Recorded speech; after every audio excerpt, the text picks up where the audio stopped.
Welcome to day 20. We are looking at Deuteronomy chapter 16 through 18, Psalm 38, and Galatians 2 today. We get a repetition of the instructions to observe the holy days, starting with Passover. This does seem to be repeating stuff. As I said yesterday, there's going to be a lot of repetition in here as we go over some of the instructions that God has given us before Moses takes off. There is a repetition of setting aside some judges and leaders to treat people, to mediate conflict, and to help everyone live with justice and fairness within the community.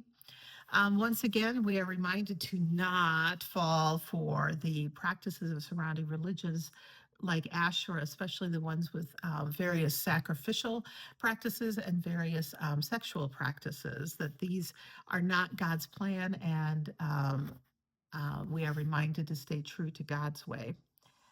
God also promises to provide prophets to teach and lead the people as they continue on. Psalm 38, it's kind of a hard psalm to read on one hand because this person is really miserable and their life has gone really badly. If you are jotting down some notes, this is a prayer for healing and forgiveness. Now, from our perspective, it looks like it's more about the healing to begin with, but keep in mind that back then, being sick was considered a consequence of sin in your life. So a lot of people would have read this at the time it was written and seen that this person was sinful and therefore their body had become sick. And so there was more of an emphasis that this person was needing forgiveness from God rather than quite so much healing, although physical healing would come with God's forgiveness. There's a wonderful testimony that this person is waiting for God, and they call out for God not to forget them and to hurry up and care for them. So once again, this is a great psalm to have as a prayer if you feel like you are in need of healing or forgiveness in your life. Galatians, the second chapter, it's clear that there's been some conflict and some stuff going on in Galatia since Paul had been there.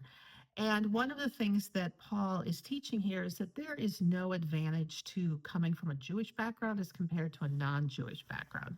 And Paul is really clear about this, and later on we will have a passage that points out there's no male or female, there's no Jew or Greek, there's no slave or free. All are equal before Jesus. This is really hard for us to live into.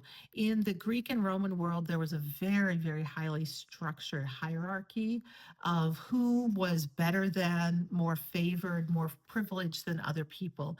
And it was extremely hard to move out of your level and move to another level. Or I should say, it was easy to go down, but it was very hard to go up. As Americans, we have often celebrated having a country where people could start off with very modest means and move up the social hierarchy. One of the concerns we have today is that we don't seem to have as much flexibility, and it's getting harder and harder for people to change their situation in life. But here for Paul, we are all standing equally before Jesus, and we should all be treating each other equally and not setting some apart as being more favored than others. And all of this goes back to a big theme of Paul's, that we aren't saved by rule keeping, but we are saved through our personal faith in Jesus. Jesus has done the work of salvation by going to the cross and rising from the dead for us. Jesus is the one who changes our heart, who makes us a new creation. It is not our own efforts at self-improvement, and it is not our own efforts at being perfectly obedient to God's rules and laws. And so this is where a big part of the law versus grace debate comes from. And it is so easy for us to slip back into being law keepers and law emphasizing the law instead of emphasizing the grace that Jesus gives us. And so this is something that each one of us continues to struggle with. Um, I love the part where Paul's pointing out, don't change how you act just to look good to your neighbors, that we should always be acting as Jesus calls us to act and as Jesus has changed us to act. So a lot of what Paul is talking about here is just being really consistent. knowing Jesus, knowing the heart of Jesus, and letting Jesus put his heart in us so that we can be treating people as Jesus treated people. So, Paul is always a little bit tough to read. He has some high expectations of people, and but there's always a balance with Paul that yes, Jesus is asking us a lot, but that's because Jesus is willing to change us. Jesus gives us the strength. Jesus has given us the grace to become a new creation, to become a new person that has the strength and the capacity to then love and treat others the way Jesus loved and treated us. So just lean on Jesus today, and we'll see you next time.